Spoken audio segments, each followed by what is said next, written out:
As you know, the Ten Commandments are found in the books of Exodus and Deuteronomy.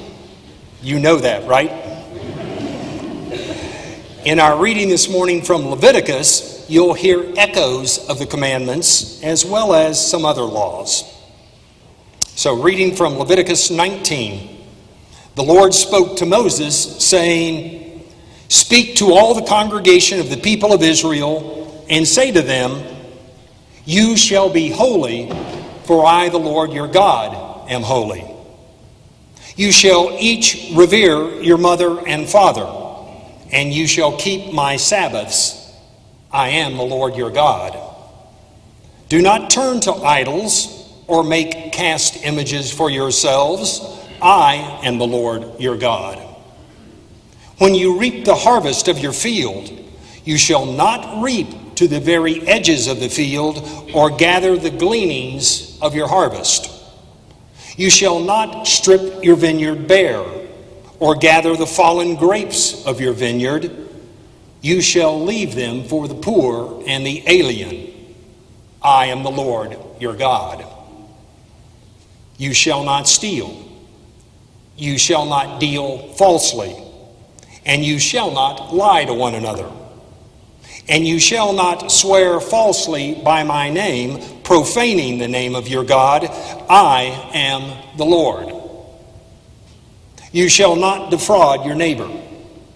You shall not steal. And you shall not keep for yourself the wages of a laborer until the morning. You shall not revile the deaf or put a stumbling block before the blind. You shall fear the Lord. I am the Lord. The word of the Lord.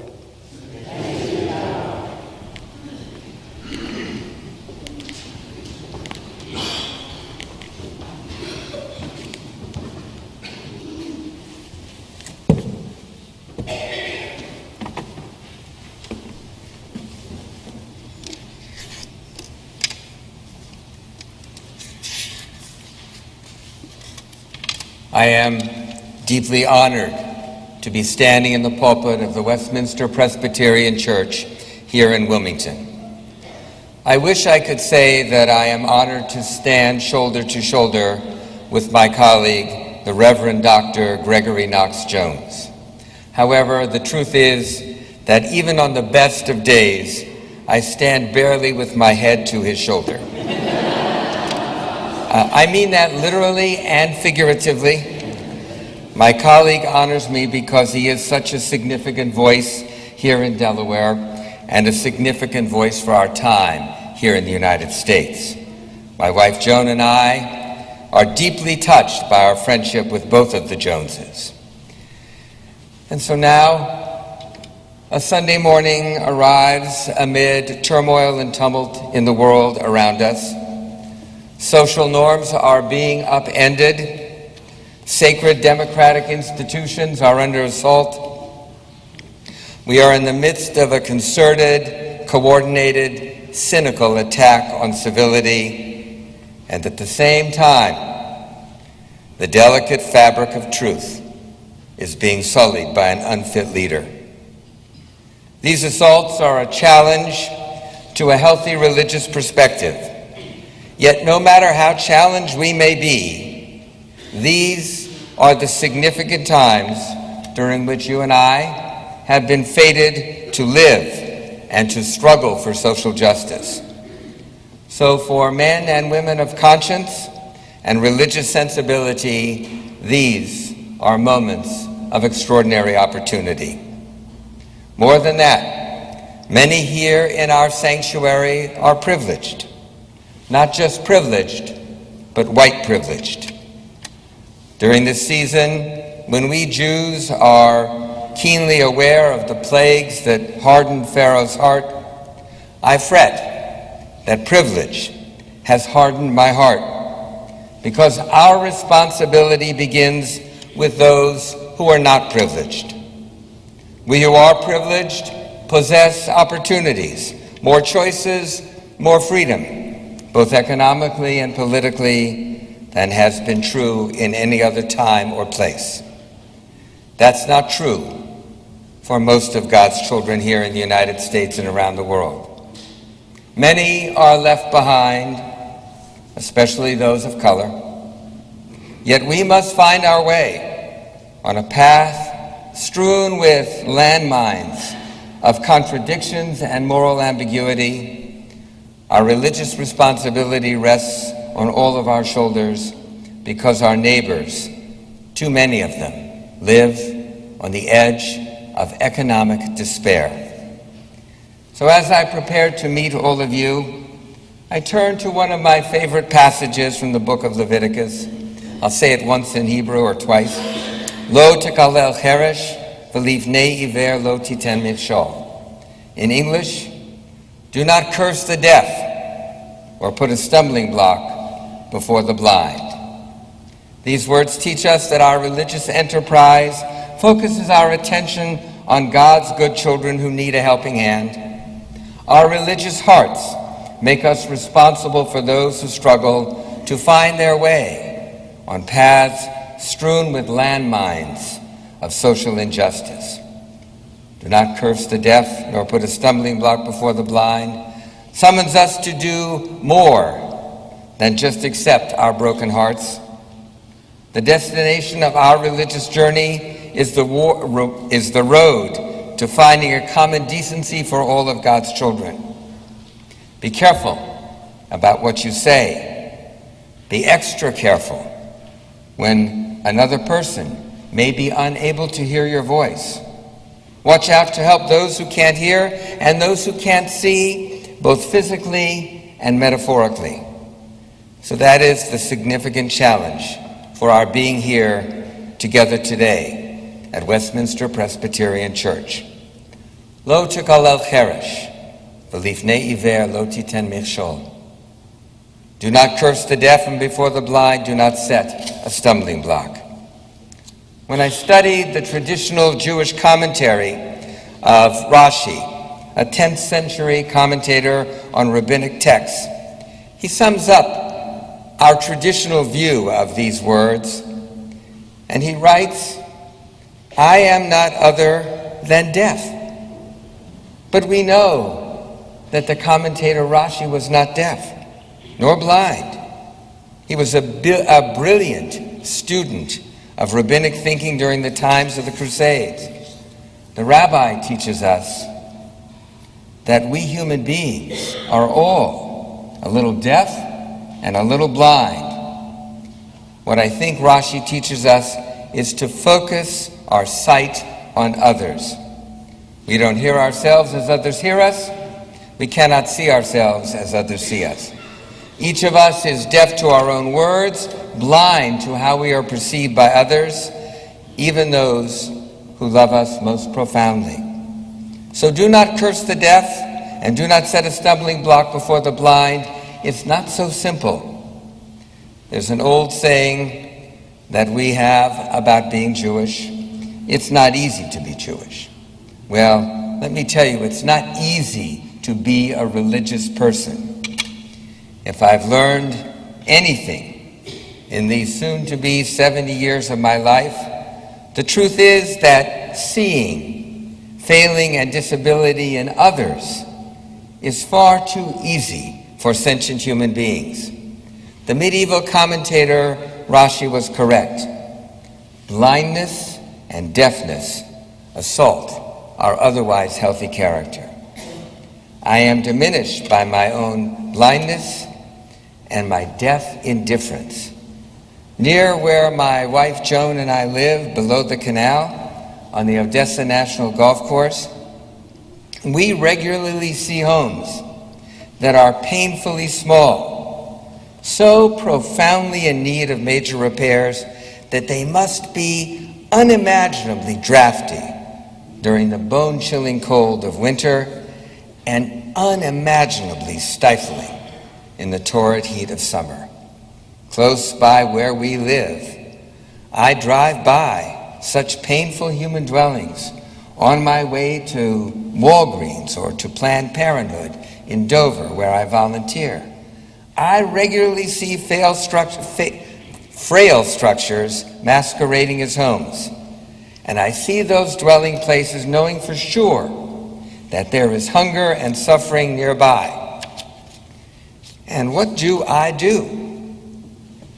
keep driving. I do nothing. I am willfully deaf and blind because I have too much to do, too many privileges to enjoy, including speaking here today. Privileged living creates its own deafness and blindness. My pain took me back some years to the words of Professor Thomas Nagel of New York University, who was a part of the American Studies program when I did some graduate work in that field of study, the year I met my wife, Joan. Professor Nagel wrote, "Each of our lives is such a jungle of thoughts, feelings, fantasies, impulses, that civilization would be impossible if we expressed all of them, or if we could all read each other's minds. Social life would be impossible if we expressed all of our lustful, aggressive, greedy, anxious, self-obsessed feelings in ordinary public encounters. So would inner life be impossible if we tried to become holy persons whose thoughts, feelings, and private behavior could be safely exposed in public view. We are complex beings. Overcoming blindness and deafness to the suffering that is nearby is not easily accomplished. Today especially, we can blindly and deafly feel virtuous if we focus on the one vain, pathetic, prevaricating person who happens to live in our White House. You know, the one that was built by black slaves. That's not good enough for our religious sensibilities. We are religiously obligated to take care of more than our own house. We have lost our way if we are only looking at the worst among us as opposed to the best. We are deaf to the damage we are doing to ourselves and to the moral character of our society when we fail to stop and extend a helping hand. We are blind to the dangerous path we choose if we fail to examine our own role in the perpetuation of a suffering and economically desperate, educationally deprived underclass in our midst. Every time I drive by places of deep poverty, I engage in a willful act of self-important, privileged blindness. Michael Harrington wrote in 1962 about how we drive by pockets of poverty on a freeway above those who suffer below. Harrington explained, poverty should be defined in terms of those who are denied minimal levels of health, housing, food, education that our present stage of scientific knowledge specifies as necessary for life as it is now lived in the United States. Poverty should be defined psychologically in terms of those whose place in the society is such that they are internal exiles who almost inevitably develop attitudes of defeat, pessimism, and are therefore excluded from taking advantage of new opportunities. Poverty should be defined absolutely in terms of what man, woman, and society could be. As long as America is less than its potential, the nation as a whole is impoverished by that fact. As long as there is the other America, we are all of us poorer because of it. Poverty is the responsibility of the privileged. Poverty is our responsibility. And yet, I just keep driving. We have become a nation of what the great Jewish sage of the 12th century, one of the greatest teachers since Moses Maimonides, called scandalmongers. We traffic in insinuations, and we sow suspicion comfortably. We cast about what Maimonides called the dust of the evil tongue that once released is impossible to retrieve. My understanding of religion is that we, you and I, we are responsible. We deceive ourselves.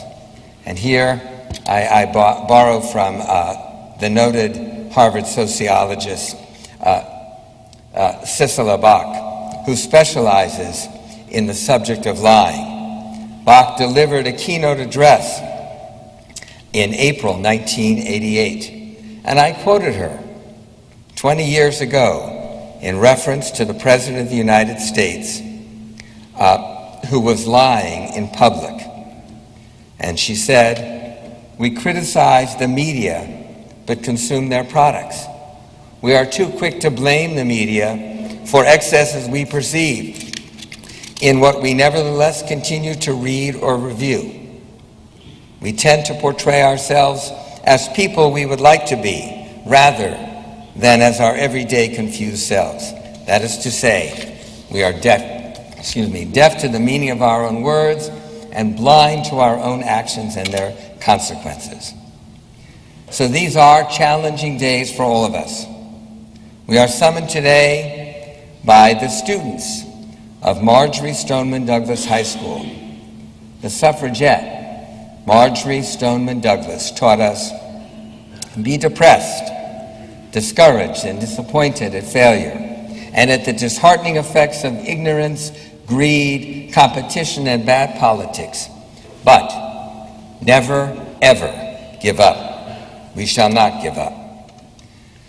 So, what might they say about the rabbi who stood in the pulpit of the Westminster Presbyterian Church? I hope they will say that the rabbi spoke about his own deafness to the words of Judaism and his blindness to the path of a wholesome, decent life.